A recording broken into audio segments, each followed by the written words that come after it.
later.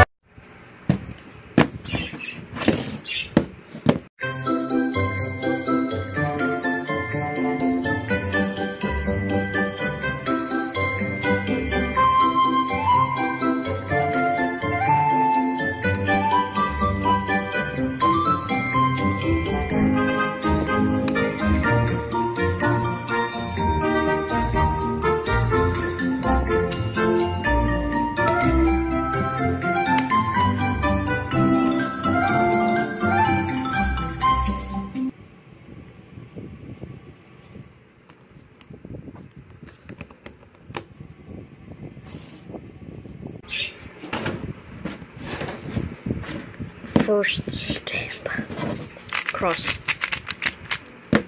First, find the color, white. Oh, what? Oh. White. So, para magawa natin ito, put white on the top. Yan. So, dapat nakaganto lahat ng pieces na aligned. So, bale, ano po, this bottom layer, to. First, dapat may top, may middle, at may bottom. So, bottom layer, hanap mo. Match up mo dyan sa may dots. Hindi yung dot, parang nasa gitna yung dots. Ano na sila? Stable sila. So, lagyan mo sa taas. Ganyan. Tapos, minsan man, parang ganito. So, tataas mo lang. O, minsan ganito. So, ganyan. Or, minsan, sa bottom layer siya, pero, baliktad.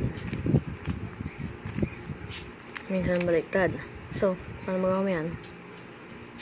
Isip mo to. Ganyan.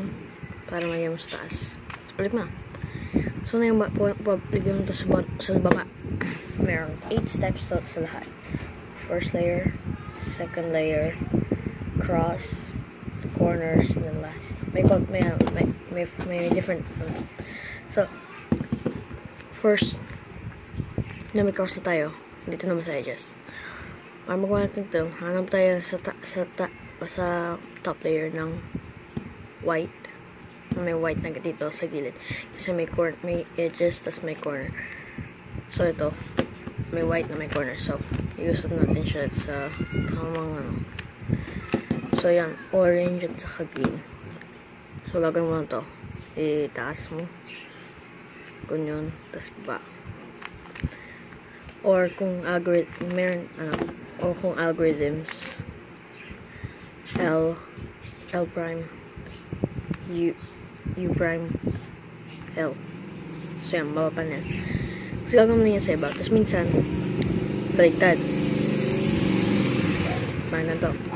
Kapag baliktad, gagawin mo lang yung isang version. Right? R prime. Tapos yan, baba na. So, ano yung sinasabi kong R prime? So, first, ang Rubik's Cube kasi meron siyang notation. Notation ay hinasa natin each side ng isang letter. Usually, yung first letter ng word na yun. So, write R. Tapos, kapag sabi ko lang R, clockwise. So, clockwise pa ko yun. R. Yun ang sabihin yan. So, R. Pero, kapag sinabi kong anti-clockwise, ibig sabihin yan R prime. So, may parang apostrophe. Parang may apostrophe ganyan. So, R prime. Tapos, R. So, R prime R. R prime R. Tapos, F naman stands for front. So, mas muna dito kasi F prime. Tapos, F. Sa taas naman, U prime. Tapos, U. Tapos, minsan, may 2. So, ibig sabihin 2 moves. Yung 2 moves can be in any direction kasi peheras lang naman. Like, tingnan mo to. Diba, orange dito. Maging yellow yan. Kapag naman natin pa ganito, maging yellow pa din. So, ngayon. So, R. Ito naman B. Ito naman D. Peheras din sa U. Tapos, L. Saka F. Yun ang muna kailangan natin matuto for today. Tapos, kuntiin natin yung sa ano. Ganyan. Yan. Tapos may first layer na tayo. So, ng first layer, may second layer. second layer, mas madali. May may 2 algorithms. Itong algorithm ay U prime,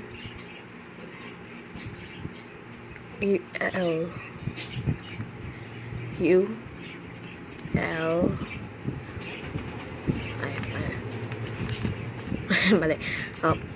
U prime, L prime, U, L, F prime, L, F, L prime. So yun yung left hand version. Yung left hand version. So ito naman yung right hand version. Medyo same thing. F, U, R, F prime, R prime, F, R prime, F prime, R prime. So yan, tapos na natin yun. Gagawin mo lang yan sa lahat.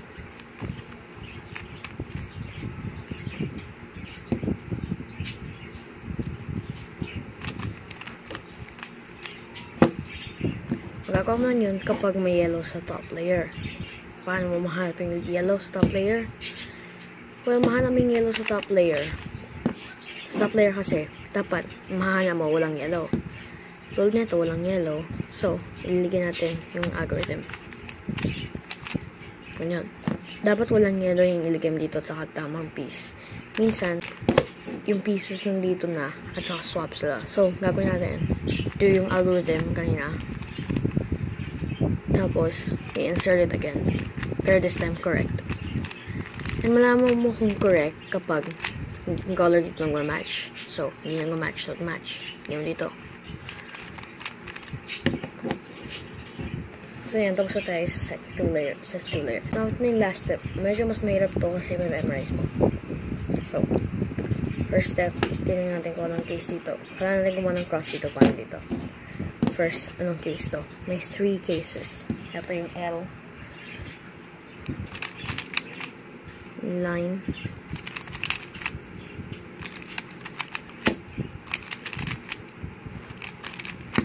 Yung dot. So first, we'll start with dot. Na mayroon one algorithm you need to learn for yung cross step. F, R, U, R prime, U prime, F prime. So, yan. Tapos, magkakaroon na ng L case.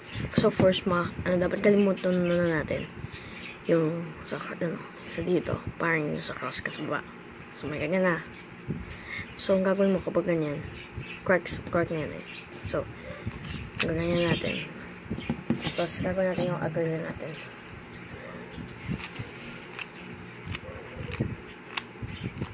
So, yun may line. So, gagawin natin one more time. Kapag may dot, do it 3 times. Kapag may L, do it 2 times. Kapag may line, do it 1 time.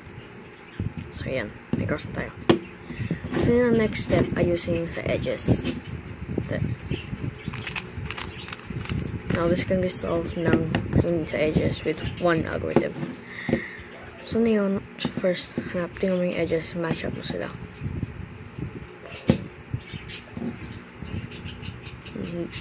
Ngayon, dapat nag-match yung sa likod. Ganyan. Dalawa nag-match, dalawa hindi. Kapag ganyan, lagyan mo sa likod. Tapos, lagyan mo yung nag-match dito, tapos yung nag-match sa likod. Tapos, gawin mo lang to. L prime, U prime, L, U prime, L prime, U2, tapos, baba mo na. So, ngayon, ikutin mo lang until may ano na. Tapos, yan, match up na yun dito. So, ngayon, nasa may last step na tayo. Hanapin mo yung corner dito, yung corners, na may na tamang kulay. Ay, parang ito, hindi siya tama kasi blue at saka orange, hindi mo to blue at saka red, hindi mo to blue red. Ito, tama. Kahit hindi siya nakaganyan, okay lang kahit nakaganyan siya. So, may isang algorithm gawin natin. U L R U prime L prime U R prime okay na R prime L prime ay U prime tapos L. So ngayon gawin mo lang yan paulit-ulit until ganito na yung Rubik's Cube mo.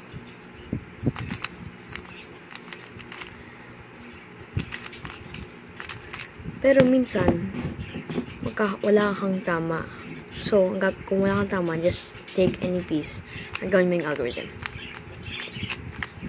Tapos, eventually, makakahanap ka ng tama. Tapos, gawin mo yung algorithm. So, ngayon,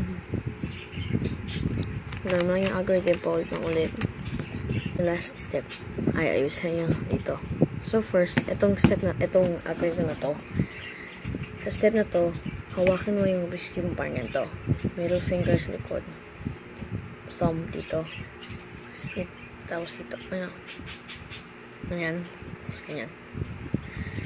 Kasi ito, step, mas mahirap. Dapat ganito ang hawak ng Rubik's Cube. So, ganito. Ganyan. U, R prime, U prime, R. Tapos gawin mo lang yan pa ulit. U, R prime, U prime, R. Gawin mo lang yung pa ulit until damang dito. Magkantin sa iba, tapos gawin mo F. Tapos gawin mo ulit. Tapos, from this point on, tapos ka na. Pero minsan, makakuha ka parang meron pa parang ganito. Kuha mo to. Ngayon mas madami, hindi lang dalawa. So, gagawin mo lang yun ulit.